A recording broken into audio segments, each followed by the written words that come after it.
Hello, I'm Daniela. In today's video, I'm going to show you how to stitch the Fern Stitch. Now this stitch is very versatile and very beautiful, and it looks far more complicated than it is. It's a perfect stitch for lines, straight lines or curved.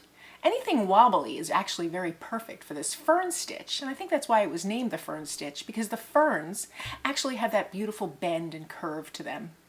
You can also make this very delicate using just 1 or 2 strands of embroidery floss, or very chunky and rustic and airy using all 6 strands and a larger size fern.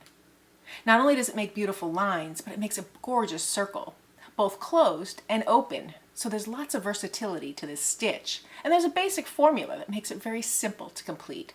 I'll show you how to make the fern stitch both in a line and in a circle, and then I'll show you some variations on it to show you how useful it is for your stitching. So let's get started. So the fern stitch can be made in a circle or in a straight line. It can be made in a curved line. I'm going to show you it in this quasi-straight line here. The thing to remember with the fern stitch is you're really doing 3 back stitches and then starting the same process all over. So to start on this line, because I'm right-handed, I start right to left. And so if you're left-handed, you can do it the other way. So I come in and I make my first stitch, which is a back stitch. So I come up, pull my needle, and I make a stitch, whatever length I want. I'm using 6 strands of embroidery floss, but this technique is good for any amount of embroidery floss. So there I have my first back stitch. I'm going to come up in that area where I went down first. We'll call that number 1, point number 1. And now I'm going to make my second back stitch, but I'm going to make it at an angle. You can make it the same length, and typically it is usually the same length as your first back stitch, but you can do that any length you want. So I'm coming down and making my second back stitch, and now I'm coming up again through that same point, number 1, and now I'm going to make my third back stitch.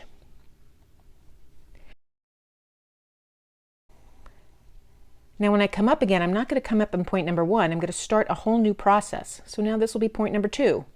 I come up and I make a back stitch, connecting it to point number 1.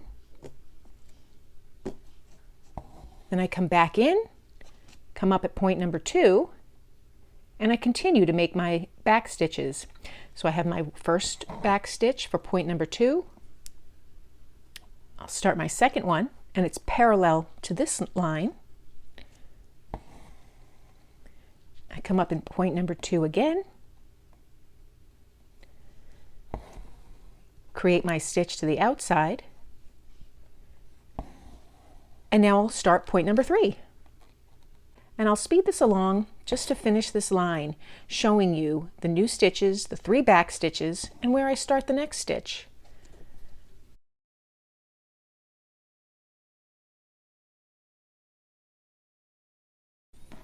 So that is the fern stitch in a line. If you want to alter the line, you just alter your line just like that, but you still have your stitches based on that line, and you still do your 3 back stitches and then start a new trio of stitches. So next I'm going to show you how you use the fern stitch for a circle.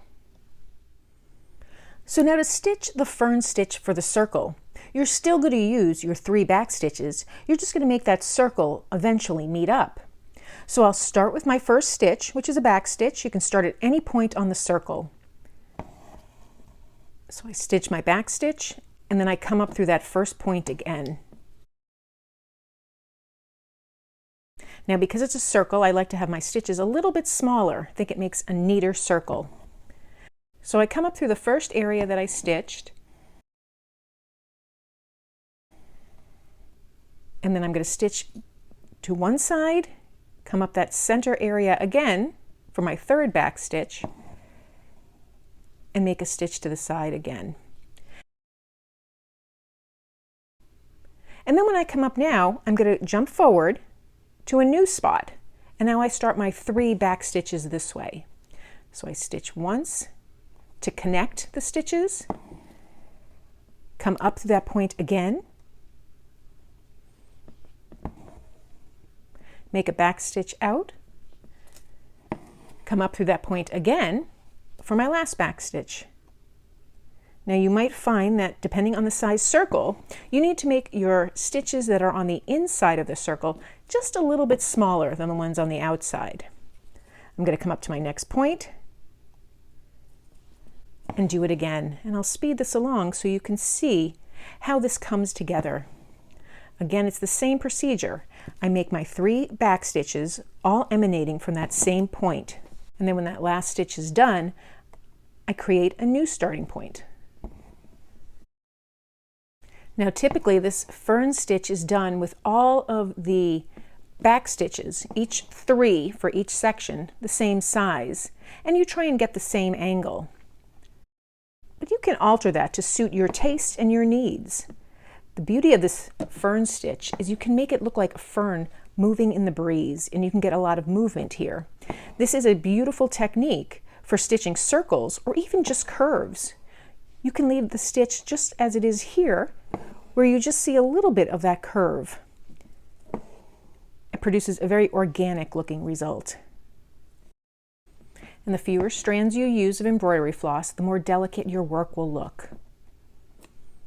And that's just a basic rule of thumb for embroidery, but in particularly in this stitch, it really stands out that way.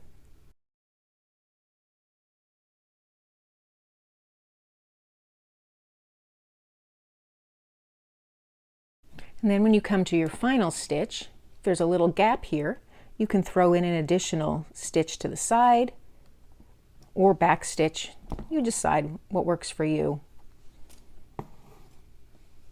Come over here and do a quick little back stitch just to close this circle.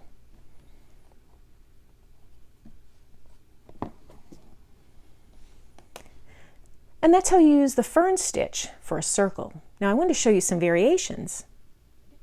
So here's the fern stitch done with different amounts of embroidery floss. This uses just pearl, this uses 1 strand, and different colors. And none of these are straight lines. They all just kind of arc. And I think it's so beautiful because it really captures the airiness of this fern stitch. There's a lot of space in between each of the stitches, but it looks very organic and lovely. If you want to make it more complicated using the exact same technique, you can create your fern stitch, and each of these is a fern stitch, and here I have a stem stitch down the center. It's kind of a very interesting effect because it's so complex and involved, and it really resembles a fern frond. And lastly, if you want to see your fern stitch used in a closed circle very effectively, and yet it doesn't look like a fern, you have this beautiful pink fern stitch on the exterior. It kind of closes the circle and makes it very interesting. There are other stitches in here that I've shown, the cable stitch, the stem stitch, little cross stitch, French knots. You can make those however you like. So this is a very versatile stitch, and I hope you find it as helpful as I do for my slow stitching. So that's how I make the fern stitch. I think it's gorgeous. It can look very organic depending on the colors of embroidery floss you use, or it can look very interesting, like how I showed you in the mandala. It's a very interesting design. It makes a closed object or open little lines and curves. I hope you found this video helpful, and if you did, please give it a thumbs up and be sure to subscribe. Thanks for joining me today.